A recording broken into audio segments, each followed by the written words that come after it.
भवानी शंकरो वंदे श्रद्धा विश्वास रूपिणौ याभ्याम विना न पश्यन्ति सिद्धः स्वान्तः स्थमीश्वरम। हर हर महादेव। जगत पिता शिव यूट्यूब चैनल में आप सभी भगवत प्रेमी दर्शकों का हार्दिक स्वागत करता हूं। भगवान श्री प्रसन्न वदनेश्वर महादेव जी की कृपा से आप सभी स्वस्थ सकुशल और प्रसन्न होंगे, ऐसा मुझे विश्वास है। माता च पार्वती देवी पिता देवो महेश्वरः बांधवाः शिव भक्ताश्च स्वदेशो भुवनत्रयम्। अर्थात देवी पार्वती जी मेरी माता हैं, भगवान महेश्वर मेरे पिता हैं, सभी शिव भक्त मेरे बंधु बांधव हैं और यह तीनों लोक मेरा स्वदेश है, यानी मेरा अपना घर है।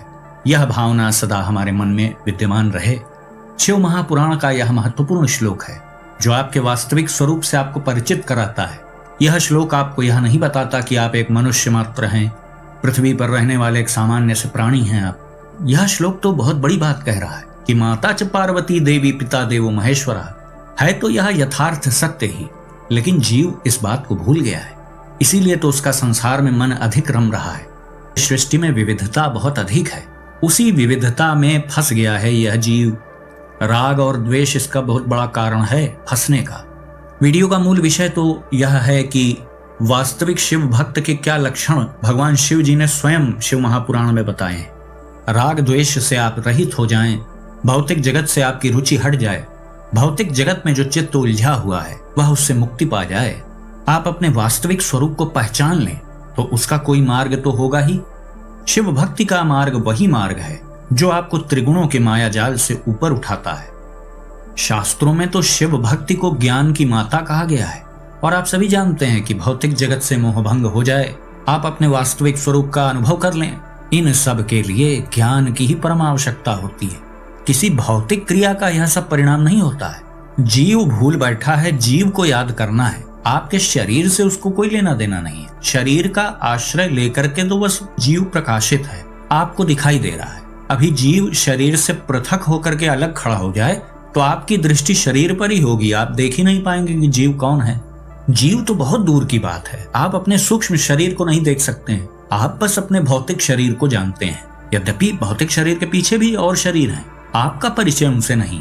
एक सामान्य व्यक्ति जो इन विषयों से बिल्कुल अनभिज्ञ है वह शरीर को ही मैं समझता है। जब तक आप साधन परायण हैं तब तक तो यह स्थिति होनी ही चाहिए। बिना गुलाब जामुन खाए आप कैसे बता सकते हैं कि गुलाब जामुन का क्या स्वाद है।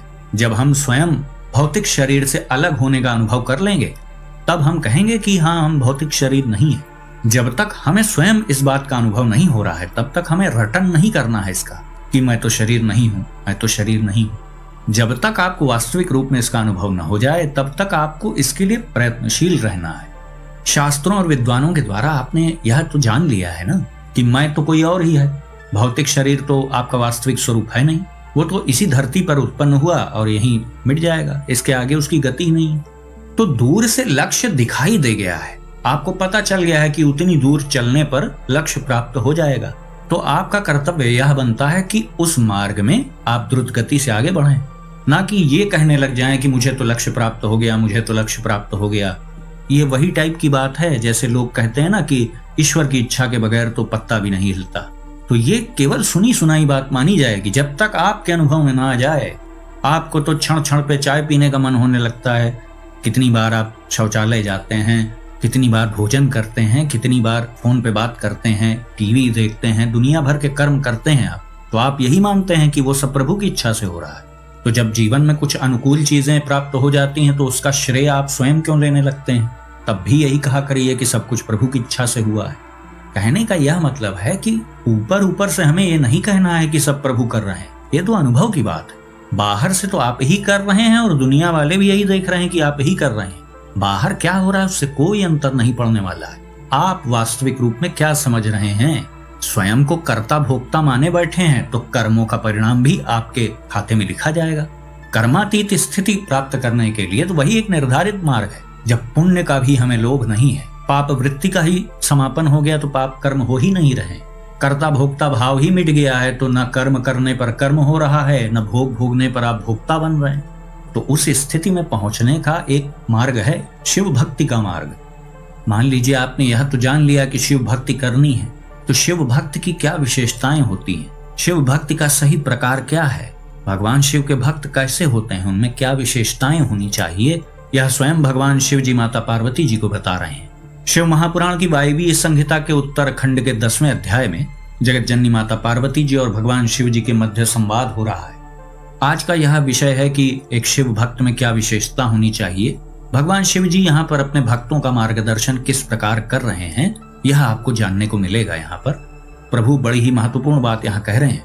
बाह्ये वाभ्यंतरे वाथा यत्र स्यान् मनसो रतिः प्राग्वासना वशात् देवी तत्वनिष्ठां समाचरेत् बाह्यादाभ्यंतरम श्रेष्ठम भवेच्छत गुणाधिकम असंगरत्वात् दोषाणाम दृष्ट्वा नाम्यप्य संभवात्। अर्थात प्रभु कहते हैं पूर्व की अपनी अपनी वासना के अनुसार बाह्य अथवा अभ्यंतर जिस पूजन में मन का अनुराग हो उसी में दृढ़ निष्ठा रखनी चाहिए।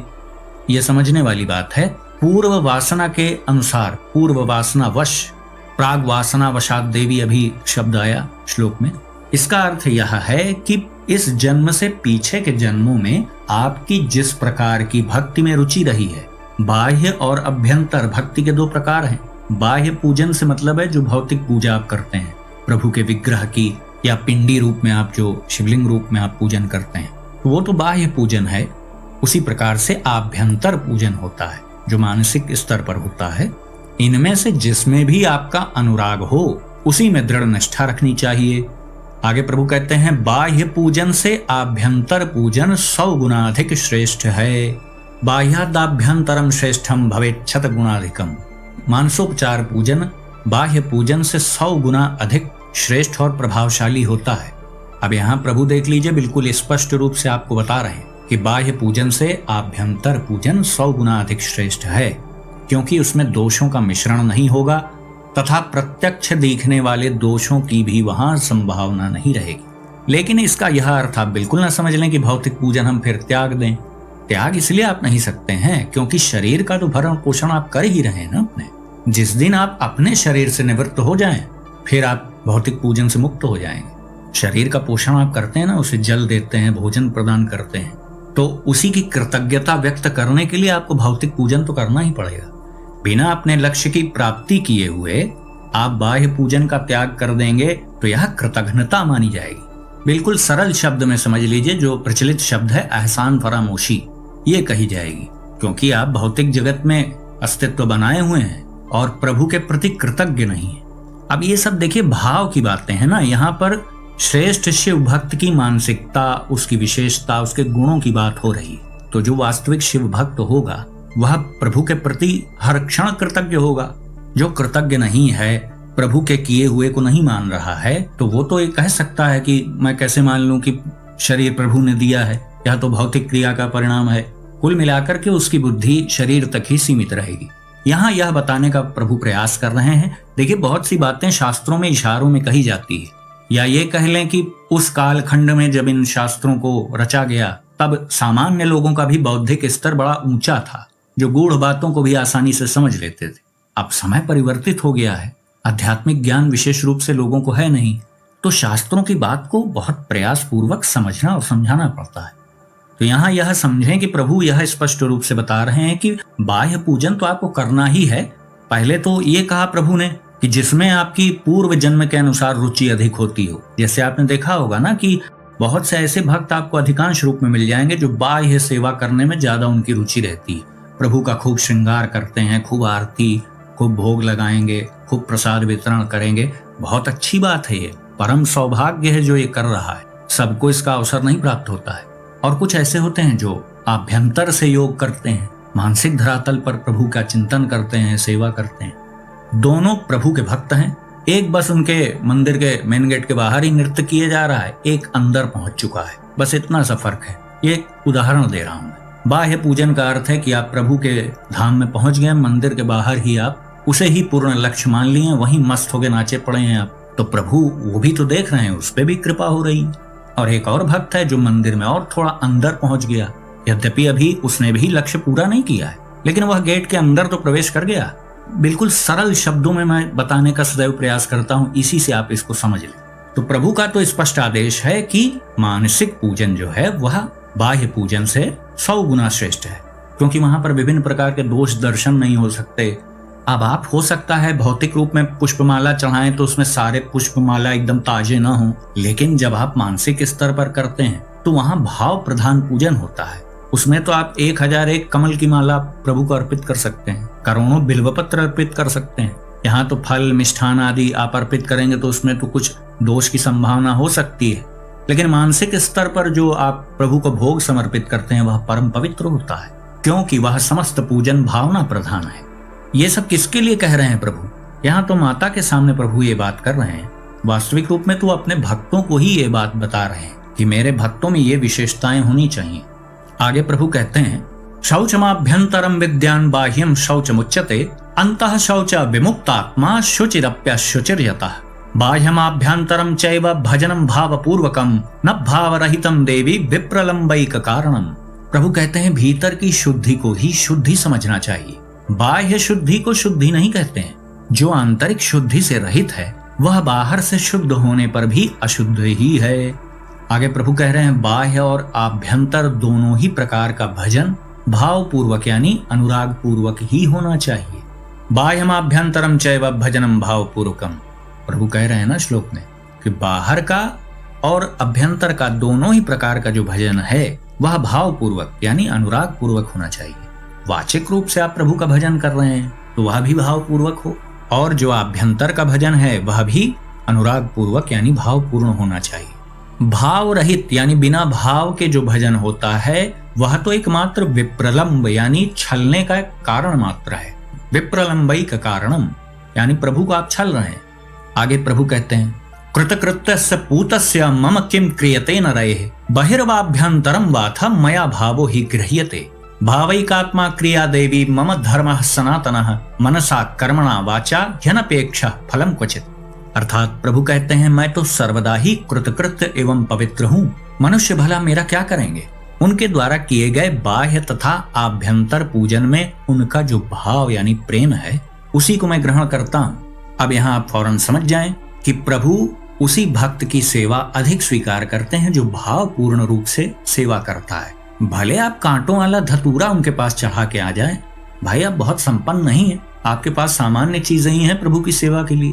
तो प्रभु यहाँ वही तो कह रहे हैं कि मैं तो सदा ही कृतकृत्य हूँ, मेरे लिए क्या है, मैं तो सबका स्वामी हूँ, मनुष्य मेरा क्या भला करेंगे।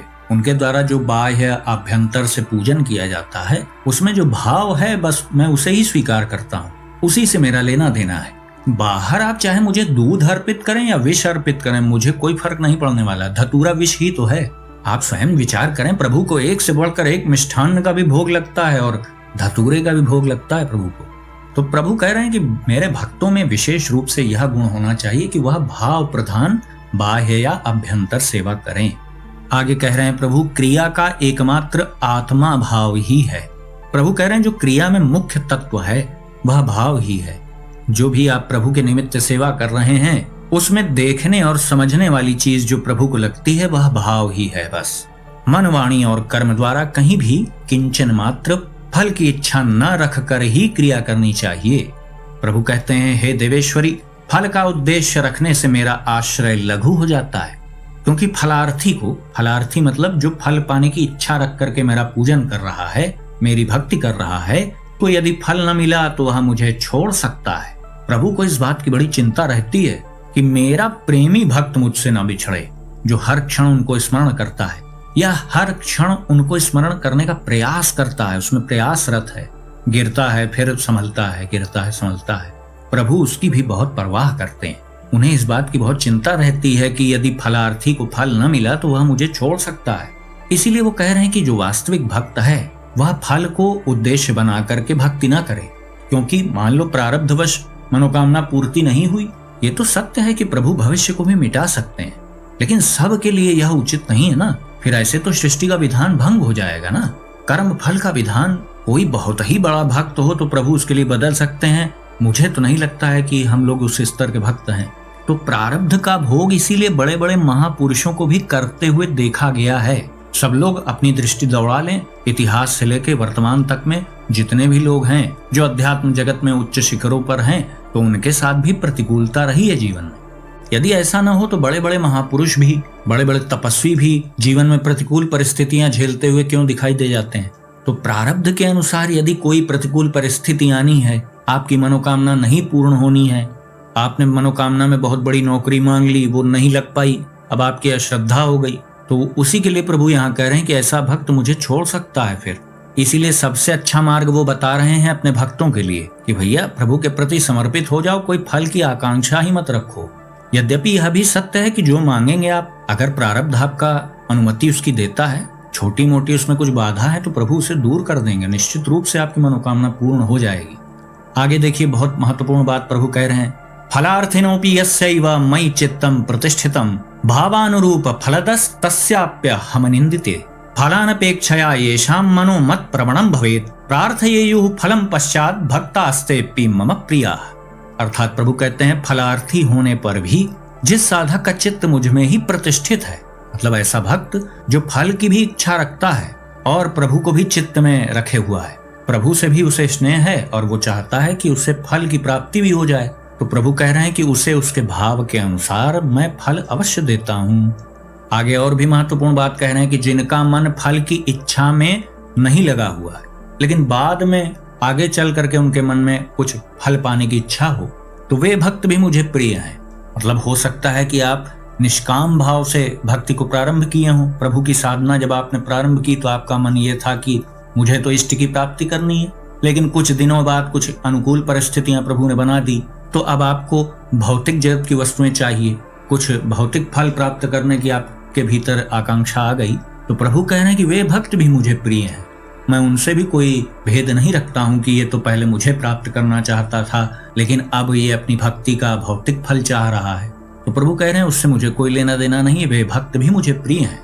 लेकिन यह वीडियो तो इस विषय पर है ना कि वास्तविक शिव भक्त कैसा होता है, तो यहाँ प्रभु उसके लिए कह रहे हैं, प्राक संस्कार वशा देवा ये विचिंत फला फले विवशा माम प्रपद्यन्ते मम प्रियतमा मता।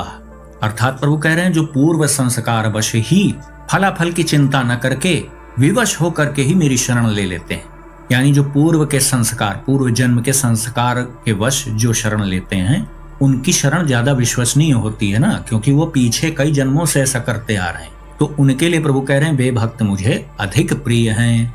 तो अब सभी शिव भक्त समझ जाएं, अपना अपना निरीक्षण कर लें कि वो किस प्रकार की शरण लिए हुए हैं, उनकी शरण स्वाभाविक है या बनावटी शरण है।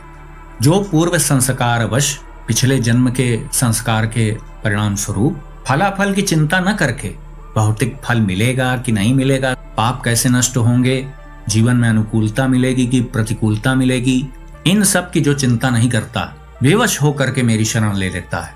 विवश मतलब उसको कोई मार्ग ही नहीं है, क्योंकि पीछे के जन्मों का संस्कार आ रहा है ना, तो उसको कैसे कोई ओवरटेक कर लेगा, वो तो आपसे होगा ही होगा। क्योंकि इष्ट प्राप्ति के मार्ग में जब आप बढ़ जाते हैं वास्तविक रूप से दृढ़ संकल्प लेके, तो वो मार्ग जब तक आपको लक्ष्य तक पहुंचा नहीं देगा, वो मार्ग बंद नहीं होगा, क्योंकि प्रभु को प्राप्त करने का उद्देश्य रखना भी एक कर्म में आता है, उस कर्म का भी एक परिणाम होना होगा।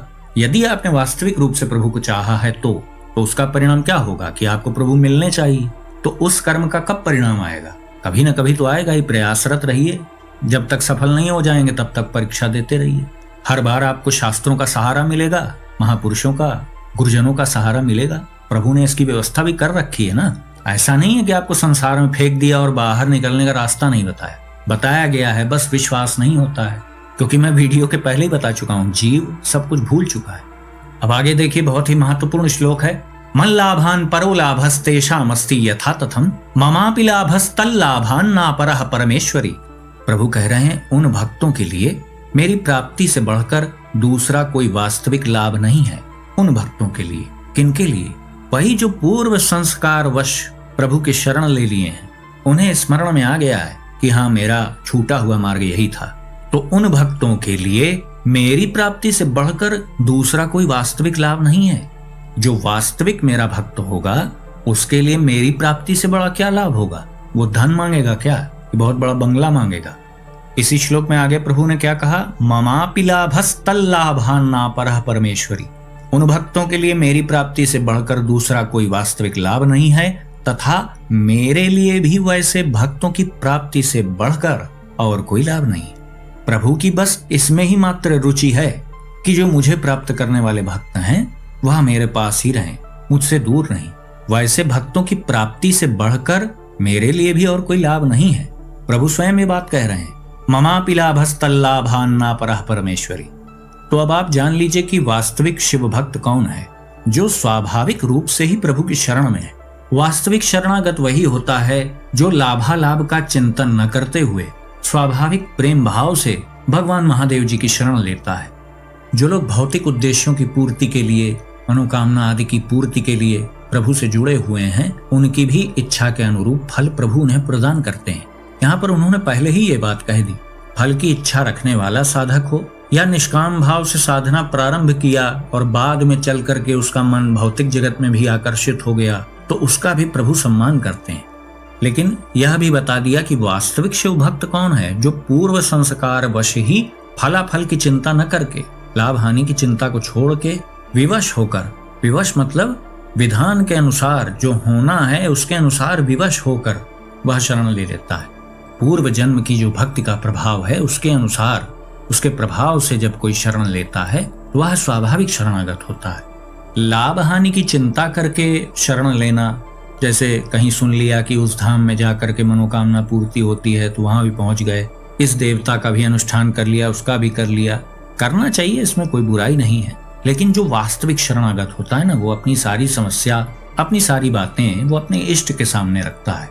क्योंकि जो वास्तविक रूप से शरणागत होगा तो वो अन्य किसी देवी देवता के सामने अपनी समस्या प्रकट करके अपनी शरणागति की हानि थोड़ी करेगा। प्रणाम वो सभी देवी देवताओं को करेगा, सब में अपने इष्ट को देखेगा। इसीलिए किसी अन्य के इष्ट का वो अपमान करने का कभी सोच ही नहीं सकता है। तो यही कुछ विशेष लक्षण शिव भक्तों में होने चाहिए, जिसका वर्णन शिव महापुराण में प्रभु ने स्वयं किया है। जिनका लक्ष्य अपने इष्ट की प्राप्ति होता है, लाभ हानि की चिंता किए बिना उनकी शरणागति सदैव ही वास्तविक होती है। तो आज का वीडियो हम यहीं समाप्त करते हैं। आशा करता हूं जो भी जानकारी आपको दी गई वो आपको अच्छी लगी होगी। यदि वीडियो आपको पसंद आया तो इसे लाइक करें, अपने मित्रों बंधु बांधवों के साथ शेयर करें। यदि इस चैनल का वीडियो आप पहली बार देख रहे हैं तो कृपया इस चैनल को सब्सक्राइब भी करें। तो भगवान श्री द्रुमचंडेश्वर महादेव जी से मैं ऐसी प्रार्थना करता हूँ कि वो आप सभी को सदा सुखी, स्वस्थ और ऊर्जावान बनाए रखें। मिलते हैं अगले वीडियो में एक नई और उपयोगी जानकारी के साथ। तब तक के लिए आप सभी भगवत प्रेमी भक्तों को हर हर महादेव।